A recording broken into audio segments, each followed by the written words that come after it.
तो स्टूडेंट्स अभी तक हमने देखा प्लूरल काउंटेबल नाउन्स और सिंगुलर काउंटेबल नाउन्स के लिए हम अधिकार कैसे बताते हैं, हम कहाँ अपॉस्ट्रोफी एस का यूज़ करते हैं, ऑफ का यूज़ कैसे करते हैं, ये सारी कंडीशंस हमने अभी तक देखी।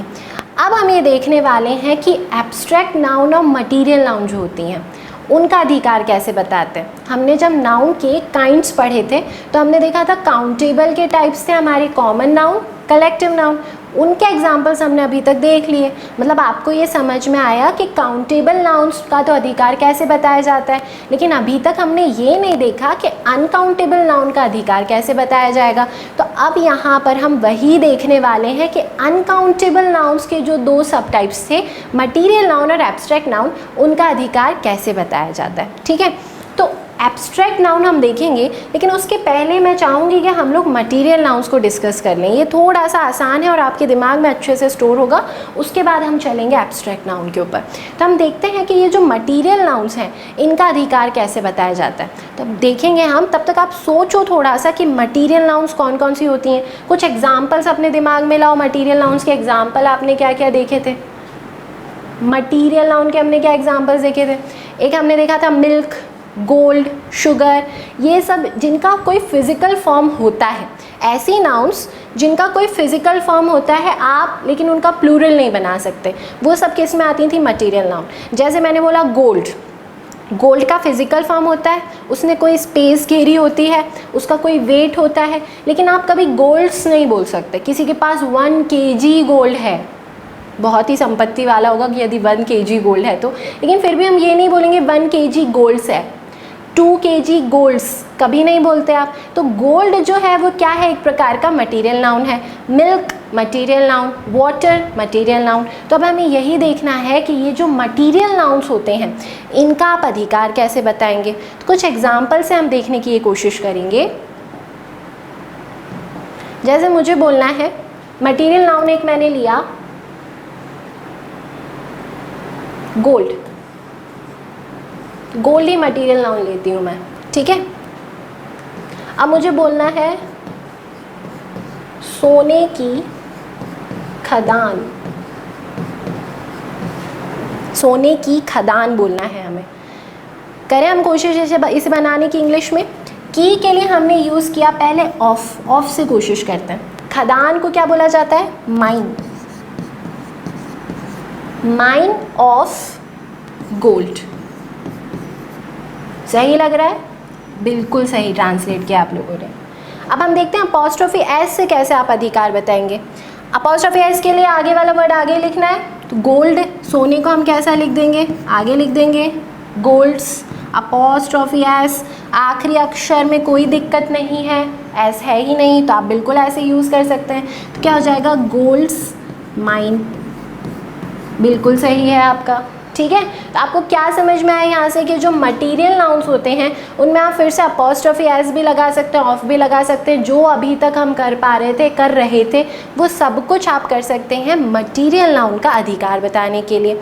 एक और एग्जाम्पल मैं अगर देखूँ, पानी का एग्जाम्पल लेती हूँ मैं, वाटर का एग्जाम्पल लेती हूँ। आप ध्यान से देखेंगे, जैसे मैंने बोला पानी के स्रोत, पानी के स्रोत, ये जो स्रोत शब्द है इसका मतलब क्या होता है? सोर्स, ठीक है। अब मुझे बोलना है के बोला है, मतलब कैसा है? प्लूरल है। ऑफ से बताना है मुझे, ऑफ से बताना है तो बाद वाला आगे लाना पड़ेगा। अब स्रोत के लिए हम क्या बोलेंगे? सोर्सेस। प्लूरल है क्योंकि के बोला हमने, पानी का स्रोत नहीं बोला, हमने क्या बोला? पानी के स्रोत। तो हमने क्या बोला? Sources of water. ये इस तरीके से हो जाएगा और ये बिल्कुल सही ट्रांसलेशन है। यदि मैं अपॉस्ट्रोफी एस का यूज़ करना चाहूँ तो हम कैसे बोलेंगे? Waters sources. ये भी बिल्कुल सही है।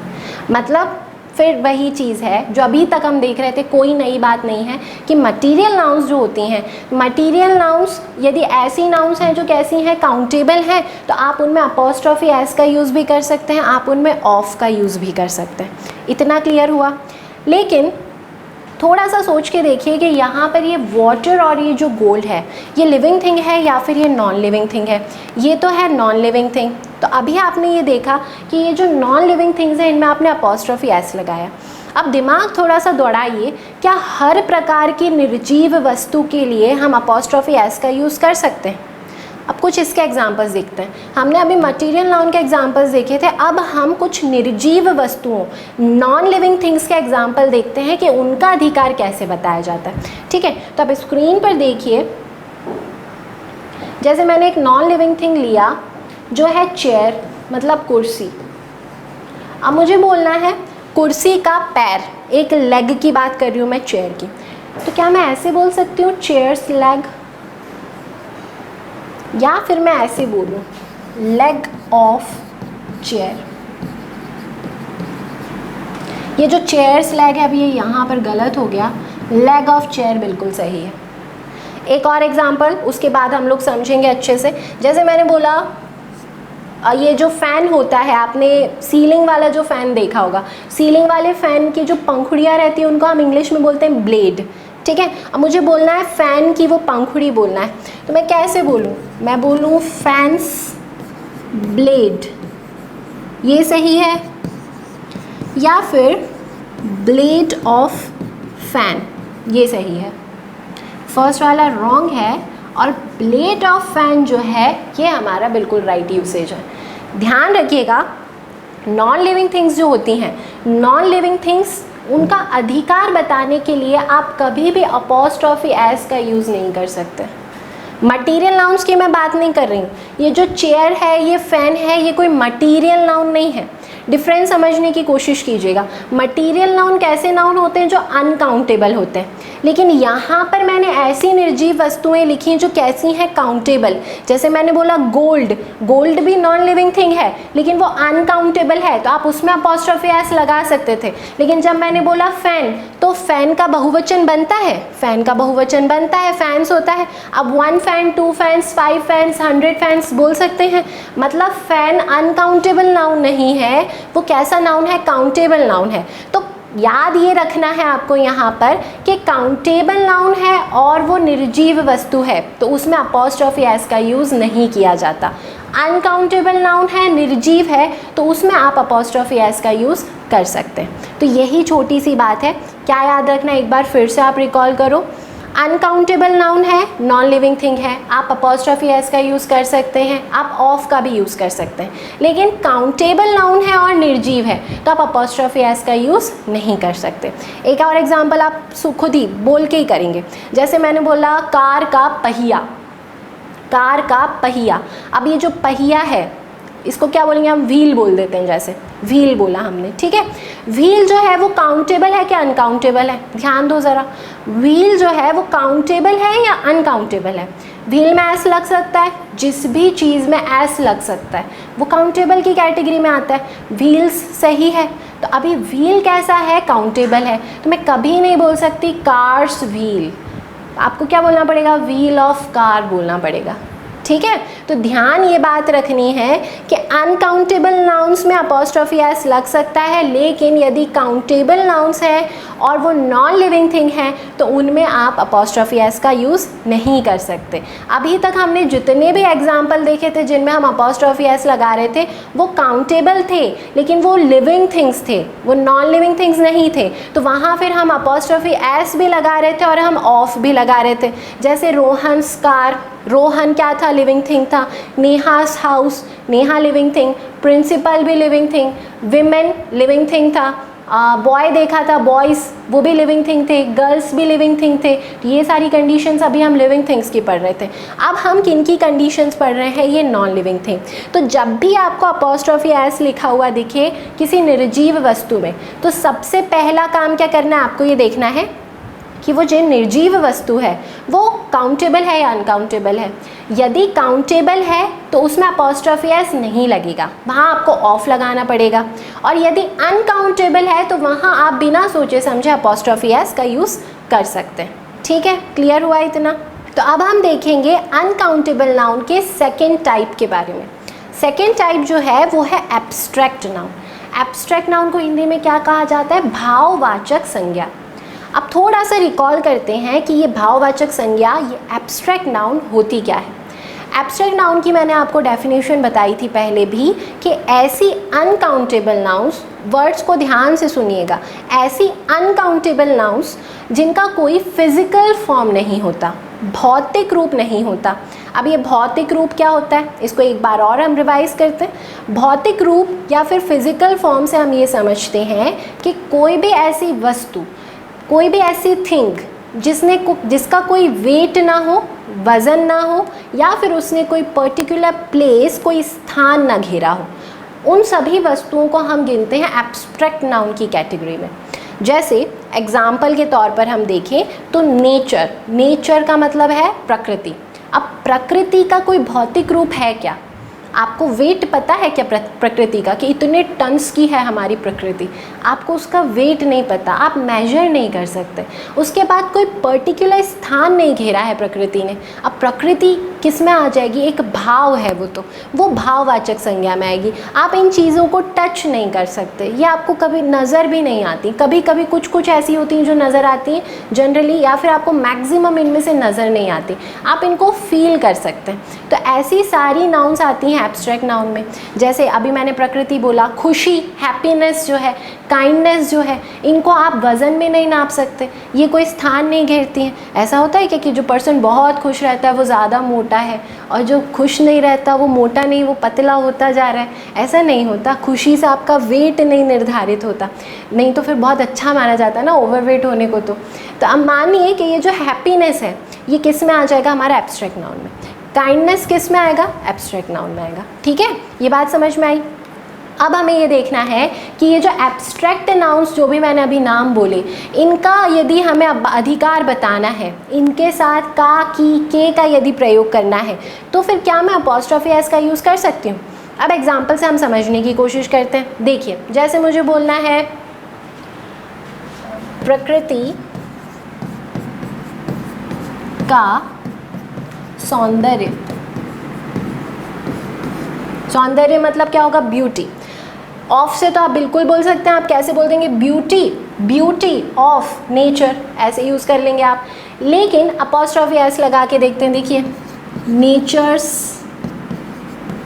ब्यूटी, ये बिल्कुल सही है। ठीक है, ऐसे प्रकृति के अलावा कुछ और एग्जाम्पल देखें। जैसे हम बोलते हैं फॉर्च्यून्स ग्रेस, या फिर हम फॉर्च्यून्स जस्टिस बोल सकते हैं, मतलब भाग्य का न्याय बोलना है मुझे। भाग्य मतलब क्या होता है? फॉर्च्यून। तो फॉर्च्यून या फिर ये जो भाग्य है, ये भी किस प्रकार का नाउन है? ये भी एक प्रकार का एब्स्ट्रैक्ट नाउन हुआ, इसका कोई वेट नहीं है। तो फॉर्च्यून्स ग्रेस या फॉर्च्यून्स जस्टिस बोलना बिल्कुल सही है। ठीक है, अभी एक एग्जाम्पल लिया था हमने वाटर का। वाटर जो है उसका स्थान घेरता है, कुछ उसका वेट होता है, तो क्या वाटर एब्स्ट्रैक्ट नाउन होगा? नहीं, वाटर एब्स्ट्रैक्ट नाउन नहीं होगा। वो किस में आता था? मटीरियल नाउन में आता था।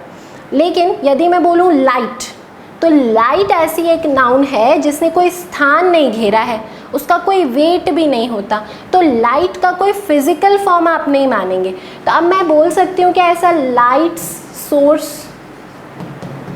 लाइट्स सोर्सेस, जैसे अभी मैंने बोला था पानी के स्रोत, अब मैंने बोल दिया रोशनी के स्रोत, उजाले के स्रोत, तो मैंने बोल दिया लाइट्स सोर्सेस, ये भी बिल्कुल सही है।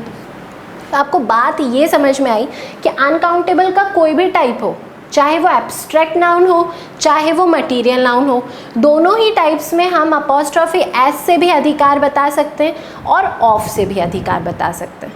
ठीक है, अब नाउन क्या होता था? अभी तक हम नाउन के बारे में तो सब कुछ देखते आ रहे हैं। नाउन को हमने समझा कि वो किसी भी चीज़ का नाम होता है।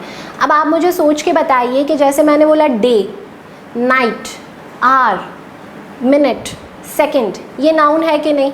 ये भी नाउन है, क्योंकि किसी ना किसी चीज़ को मैंने नाम दिया, एक टाइम ड्यूरेशन को मैंने नाम से संबोधित किया। नाम जो होता है वो नाउन होता है। तो जब हम नाउन की बात कर रहे हैं तो हम इन वर्ड्स को कैसे छोड़ सकते हैं? अब हमें इनका भी देखना है कि यदि इनके बाद में का, की, के लिखा हुआ है तो क्या हम वहाँ पे अपॉस्ट्रोफी एस लगा सकते हैं। वही चीज़ अभी हम डिस्कस करने वाले हैं इस हेडिंग के अंतर्गत, जो है टाइम डिनोटिंग वर्ड्स। अब ध्यान से देखेंगे हम बोलते हैं ना कि 1 घंटे का ब्रेक चाहिए हमें, तो जैसे मैंने बोला 1 घंटे का ब्रेक, मैं कैसे बोलूँ? 1 आवर्स ब्रेक। ये सही है या गलत है? ये बिल्कुल सही है। मतलब टाइम डिनोटिंग वर्ड्स जितने भी होते हैं, जो भी मैंने अभी बोले थे आपको, hour, minute, day, Monday, today, morning, evening, ये सारे टाइम डिनोटिंग वर्ड्स के साथ फिर से का, की, के यदि आता है तो आप अपॉस्ट्रोफी एस और ऑफ दोनों का यूज़ कर सकते हैं। यहाँ पर हम इसको एक और तरीके से लिख सकते थे, ब्रेक ऑफ 1 आवर। ठीक है, मुझे बोलना है सोमवार की सुबह, सोमवार की सुबह बोलना है मुझे, तो मैं बोल सकती हूँ मंडेज मॉर्निंग, सोमवार की सुबह। ये हो गया सोमवार, मंडे, की के लिए मैंने लगाया अपॉस्ट्रोफी एस, और सुबह के लिए मैंने क्या बोल दिया? मॉर्निंग। तो मंडेज मॉर्निंग बिल्कुल सही है। ऐसे ही मैं बोल सकती हूँ मॉर्निंग ऑफ मंडे, वो भी सही हो जाएगा। ठीक है, अब मुझे 2 दिन का ब्रेक चाहिए, मुझे 1 घंटे में काम नहीं चलेगा, बहुत ज़्यादा थकान हो गई, अब तो मुझे 2 दिन का ब्रेक चाहिए। अब मैं कैसे बोलूँ? 2 दिन का ब्रेक बोलना है मुझे, या फिर मैं ऐसे बोलूँ मुझे 2 दिन का हॉलीडे चाहिए। ठीक है, ये ज़्यादा सही है। 2 डेज़ हॉलीडे। ध्यान से देखिए आप बोर्ड पर, अब इसको बहुत ध्यान से स्क्रीन पर देखिए, हमने क्या लिखा है? हमने लिखा है 2 डेज़ हॉलीडे लिखा है। एक बार चेक करो, एक बार और ध्यान से देखो, 2 डेज़ हॉलीडे। अच्छा एक बात बताइए मुझे, 1 दिन होगा, 1 डे होगा, लेकिन जब यहाँ 1 की प्लेस पर मैं संख्या को बढ़ा रही हूँ, जब मैंने 1 की प्लेस पर लिख दिया 2, तो मुझे आप बताओ कि 2 डे होगा या फिर 2 डेज़ होगा? 3 डे 5 डे या फिर 3 डेज़ 5 डेज़? क्या सही है? 2 डेज़ ज़्यादा सही है। 2 डे कोई वर्ड नहीं है। अच्छा मैंने क्या बोला था? अपॉस्ट्रोफी के पहले पूरा का पूरा नाउन आना चाहिए जिसके बाद में की लिखा हुआ है। ठीक है, अब मुझे क्या बोलना था? 2 दिनों का अवकाश, 2 दिनों का अवकाश, तो 2 दिन पूरे के पूरे अपॉस्ट्रोफी के पहले आने चाहिए। चेक करो ज़रा, 2 दिन पूरे आए क्या अपॉस्ट्रोफी के पहले? यहाँ तो 2 डे लिखा हुआ है, ये तो गलत हो गया आपका, ये बिल्कुल रॉन्ग लिख दिया आपने, बिल्कुल रॉन्ग है ये। इसको आप सही करके लिखना है हमें। तो इसका सही यूसेज क्या होगा? बहुत बहुत बहुत ध्यान से देखेंगे आप, बहुत गौर से देखिए ज़रा स्क्रीन पर। इसका सही यूसेज हो जाएगा, पूरा लिखो अपॉस्ट्रोफी के पहले आप, 2 डेज़। ठीक है, अब आखिरी में आपको एस दिखा, और हम शुरू से क्या बताते जा रहे हैं कि जब आखिरी में एस आता है तो पूरा अपॉस्ट्रोफी एस नहीं लगाना। कैसे बोलेंगे आप? 2 डेज़, केवल अपॉस्ट्रोफी, 2 डेज़ हॉलीडे। अब चेक करो, एक बार और चेक करो, देखो अपॉस्ट्रोफी के पहले पूरे 2 दिन आए या नहीं आए? सही सही, पूरे 2 दिन आ गए, 2 डेज़ पूरा आ गया। तो अब ये हमारा बिल्कुल सही यूसेज है। बात समझ में आई? एक और एग्जांपल देते हैं, कंफ्यूज नहीं होना, घबराना नहीं है बिल्कुल हमें। 2 डेज़ के लिए हमने ऐसा कर दिया। अब मान लो यहाँ पे मुझे 2 घंटों का ब्रेक चाहिए होता, यहाँ पर मैंने अभी क्या बोला था? 1 आवर्स ब्रेक बोला था। अब 1 आवर आप भूल जाओ, हमें तो क्या लिखना है वहाँ पर? 2 घंटों का ब्रेक लिखना है। 2 घंटों को आप क्या बोलोगे? 2 आवर बोलोगे या फिर बोलोगे 2 आवर्स? कौन सा सही है? आप 1 घंटे को बोला आपने 1 आवर, 2 घंटों को आप क्या बोलोगे? 2 आवर्स। ये गलत है, ये वाला सही है। अब मुझे क्या बोलना है? 2 घंटों का ब्रेक, तो मैं क्या बोलूँगी? 2 आवर्स। बस हो गया, अपॉस्ट्रोफी सिर्फ लगाएंगे और यहाँ पर आ जाएगा ब्रेक। बात समझ में आई? तो आपको क्या ध्यान देना है? फिर से वही सारी चीज़ें ध्यान में रखना है कि जब आखिरी अक्षर एस आता है तो पूरा अपॉस्ट्रोफी एस नहीं लिखा जाता, केवल क्या लिखा जाता है? एक अपॉस्ट्रोफी लिखा जाता है। वही चीज़ें होती है आपकी टाइम डिनोटिंग वर्ड्स में। मेजरिंग यूनिट्स में भी वही बात होगी, इसे भी हम यहीं पर देख लेते हैं। मेजरिंग यूनिट्स में माप के जो भी आपके इकाइयाँ होती हैं उनको बोलते हैं मेजरिंग यूनिट्स। जैसे मैंने बोला kilometre, kilogram, litre, millilitre, centimetre, metre, ये सब हमारे क्या होते हैं? मेजरिंग यूनिट्स होते हैं। तब हम उनका देखते हैं कि उनके बाद की के लिखा होगा तो क्या होगा। जैसे मुझे बोलना है 1 किलोमीटर की दूरी, ध्यान से सुनेंगे आप, मैंने क्या बोला? 1 किलोमीटर की दूरी। तो अब हम इसे कैसे लिखेंगे, 1 किलोमीटर्स, सॉरी,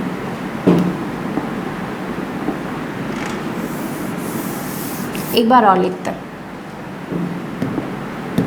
हमें बोलना है 1 किलोमीटर की दूरी। 1 किलोमीटर को आप क्या लिखेंगे, 1 किलोमीटर, या फिर 1 किलोमीटर्स, 1 किलोमीटर लिखा जाएगा।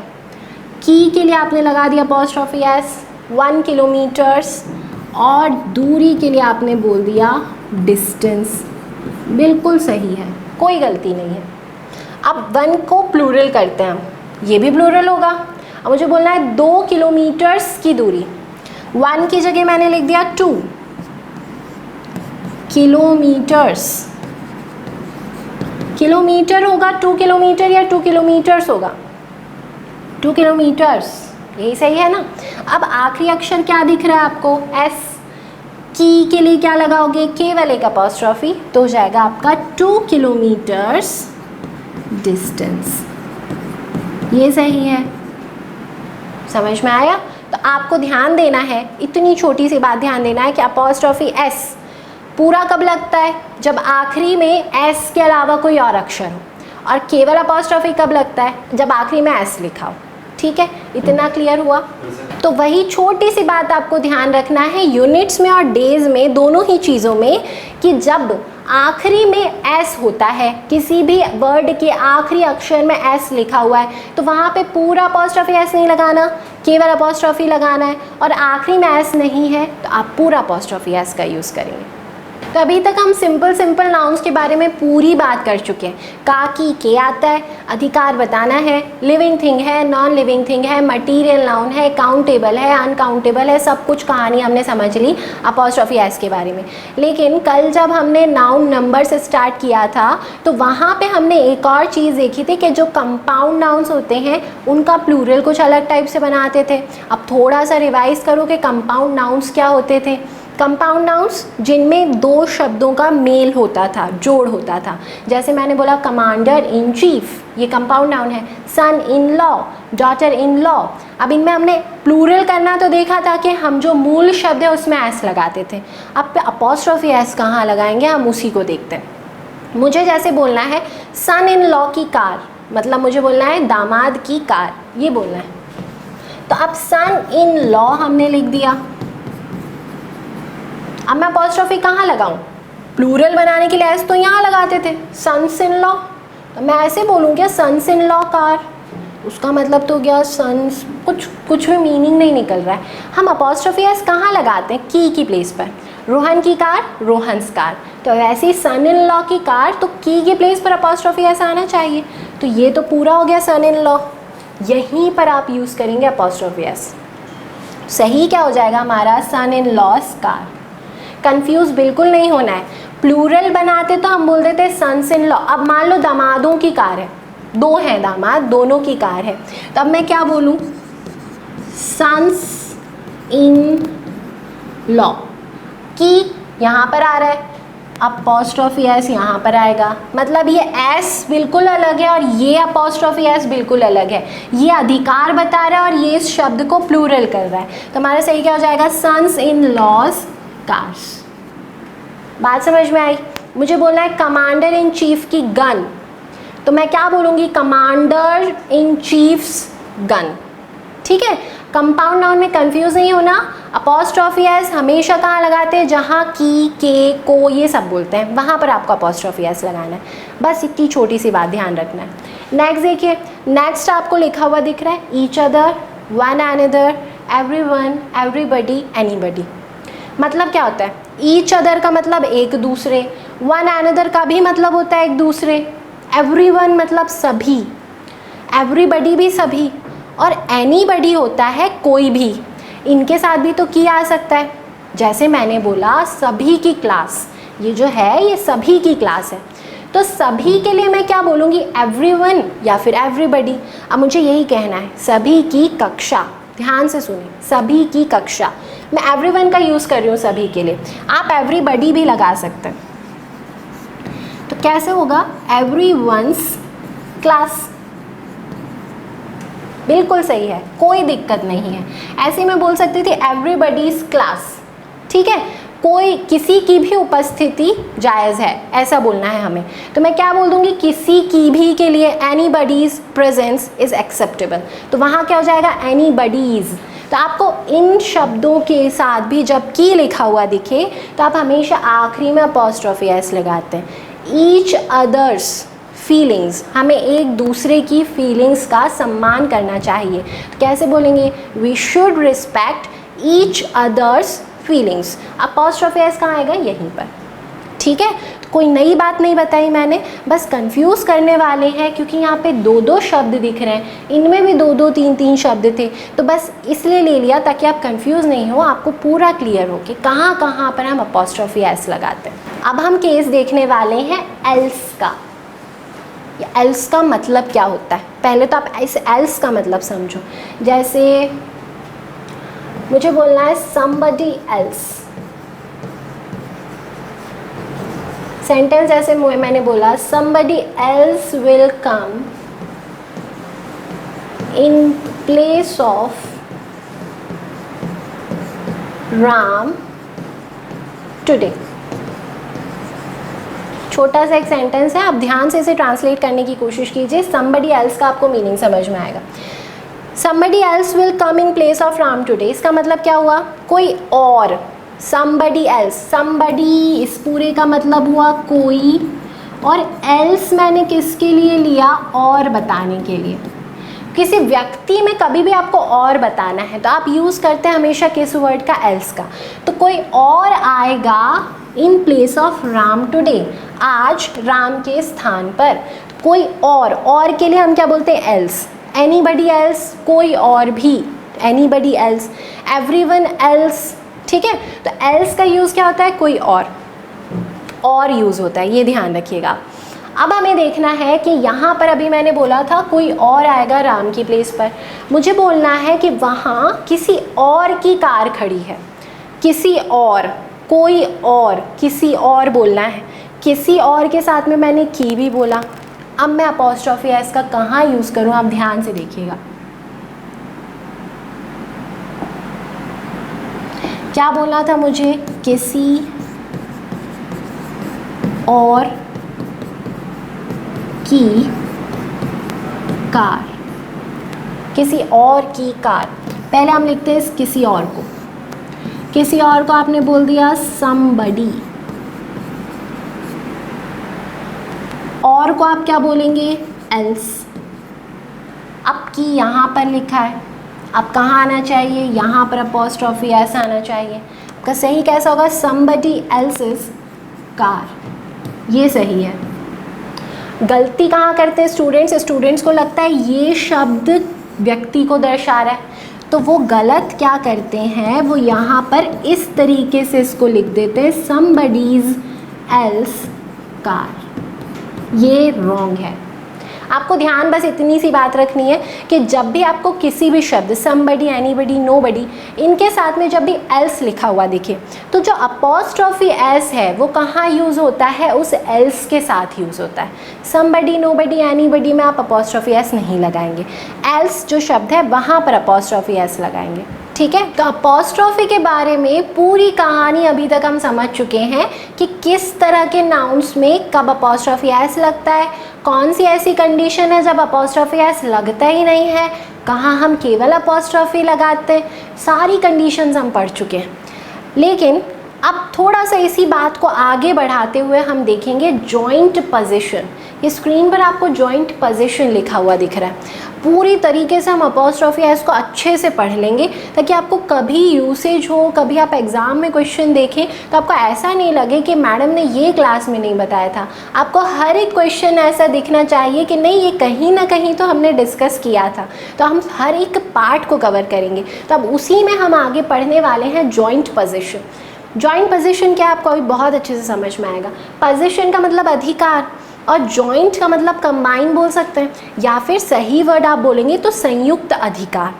अब ये संयुक्त अधिकार क्या है, संयुक्त कब होता है? जब एक से ज़्यादा लोग होते हैं। तो यहाँ पर हम यही देखेंगे, अभी तक हम क्या देख रहे थे, हम एक व्यक्ति का अधिकार बता रहे थे, एक वस्तु के बाद में की लिखा था, एक दिन के बाद में लिखा था। अभी एक से ज़्यादा लोगों का अधिकार बताना नहीं सीखा था हमने।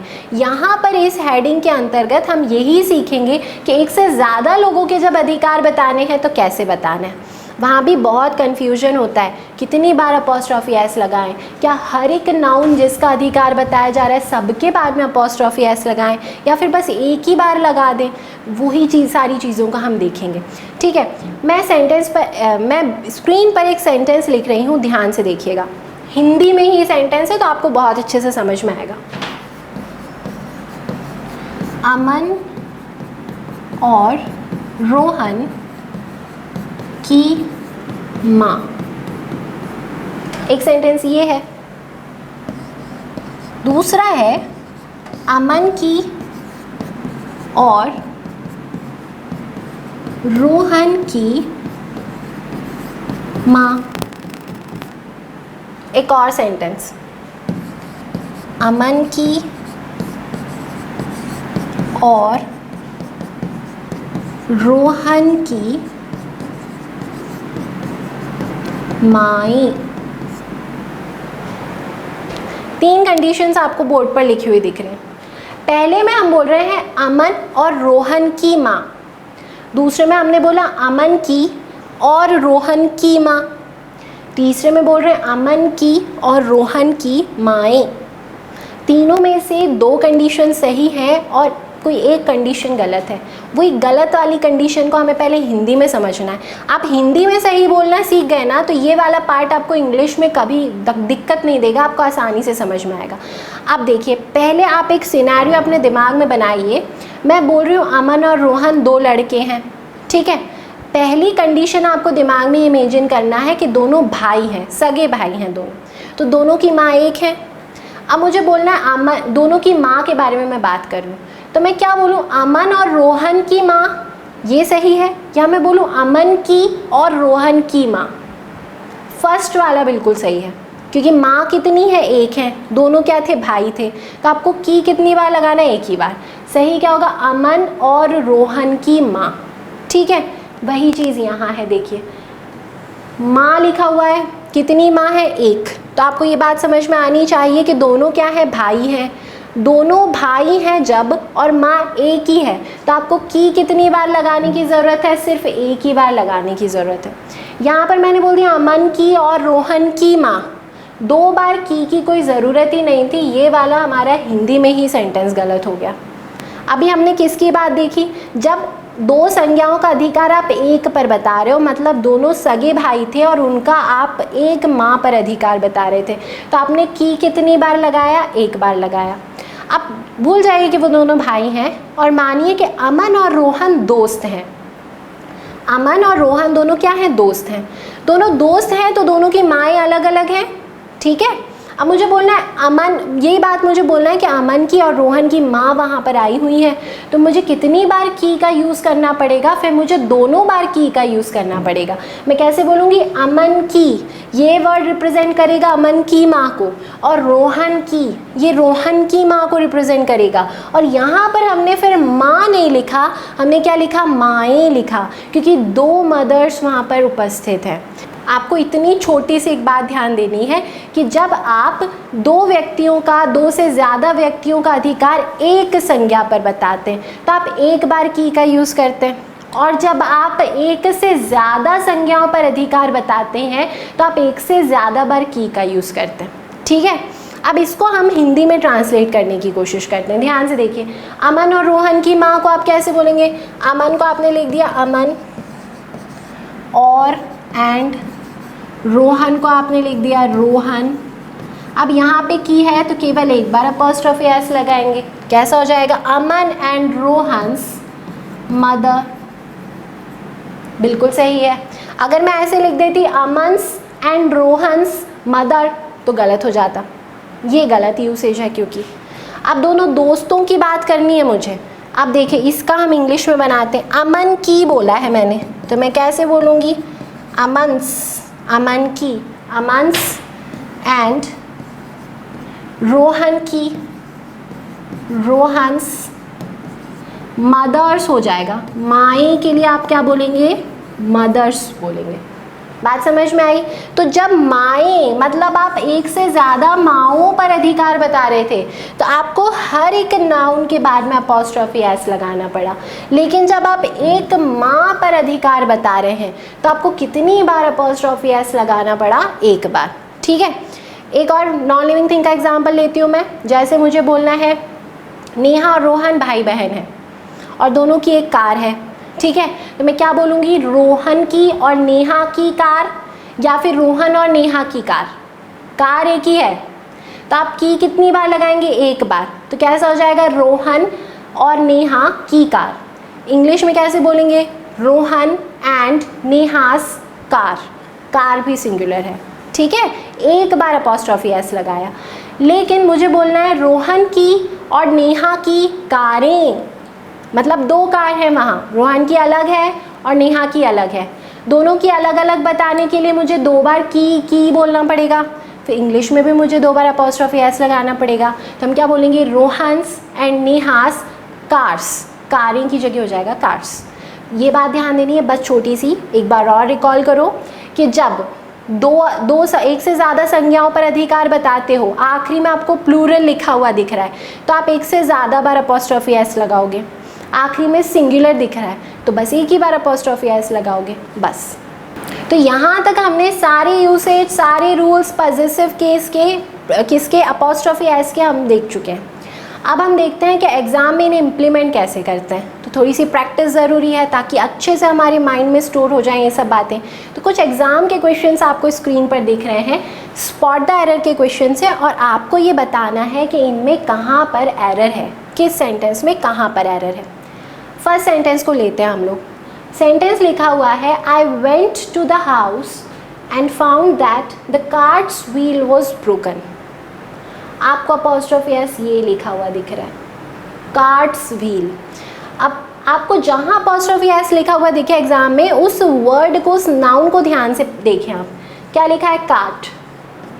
अब क्वेश्चन को अप्रोच करने का तरीका क्या है, सबसे पहले आप देखोगे वो जो नाउन है वो काउंटेबल है क्या अनकाउंटेबल है। देखो ज़रा, अनकाउंटेबल है कि काउंटेबल है। कार्ट प्लूरल हो सकता है, हो सकता है।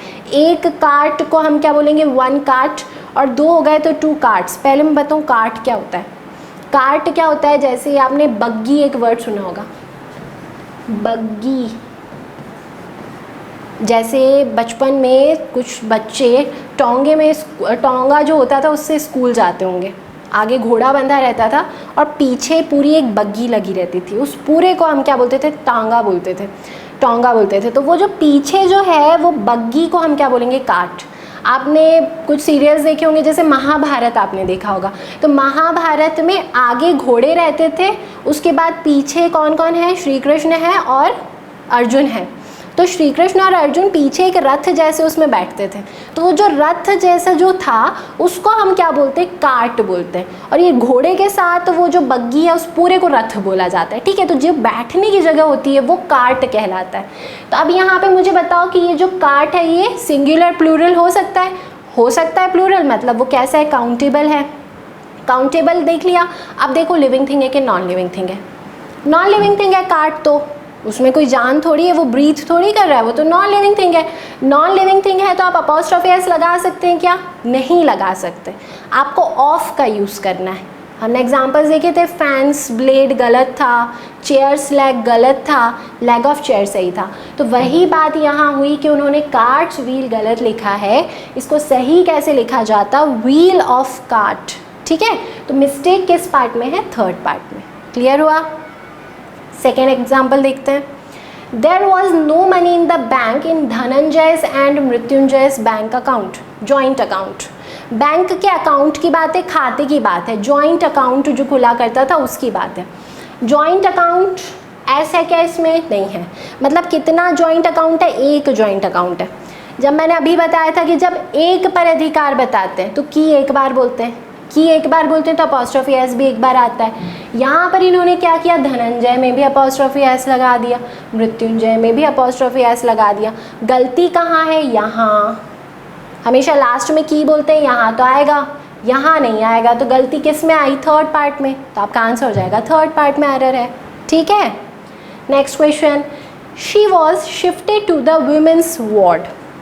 अब ध्यान से देखिए, वुमेन्स वार्ड लिखा हुआ है, उसे महिलाओं के कक्ष में शिफ्ट किया गया। ठीक है, ध्यान से देखो, महिलाओं, महिला हो जाएगा वुमेन, महिलाओं को क्या बोलेंगे हम?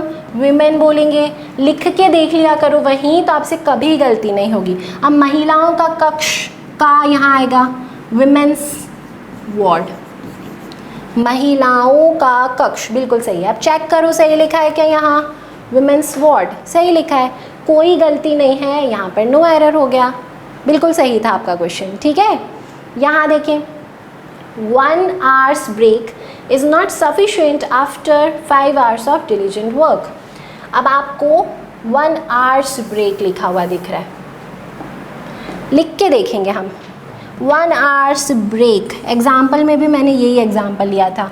1 hour's break, 1 घंटे का ब्रेक लिख के देखो, 1 घंटा हो गया, का अपॉस्ट्रोफी एस ब्रेक। अब चेक करो ज़रा, उन्होंने सही लिख के दिया है क्या? 1 hour's break, 1 hours, ये गलत दिख रहा है, देखो यहाँ पर एस के बाद में अपॉस्ट्रोफी लिखा है, 2 होता तो वो सही हो जाता, लेकिन ये तो मिस्टेक है, मतलब एरर किस में आया? फर्स्ट पार्ट में। ठीक है, तो एग्जाम में जब भी आपका अपॉस्ट्रोफी एस लिखा हुआ दिखता है, आपको क्या करना है? उसको थोड़ा सा ट्रांसलेट करके खुद से लिख के देखना है, कभी आपका क्वेश्चन गलत नहीं होगा। तो यहाँ तक हमने पूरी तरह अच्छे से डिस्कस कर लिया है अपॉस्ट्रोफी एस का यूज़, उसके कंसेप्ट्स और एग्ज़ाम में कैसे क्वेश्चंस आते हैं वो सब। इनकी प्रैक्टिस थोड़ी सी और करेंगे तो आपको बिल्कुल अच्छे से दिमाग में बैठेगा और आपसे कभी कोई क्वेश्चन गलत नहीं होगा। Thanks for watching.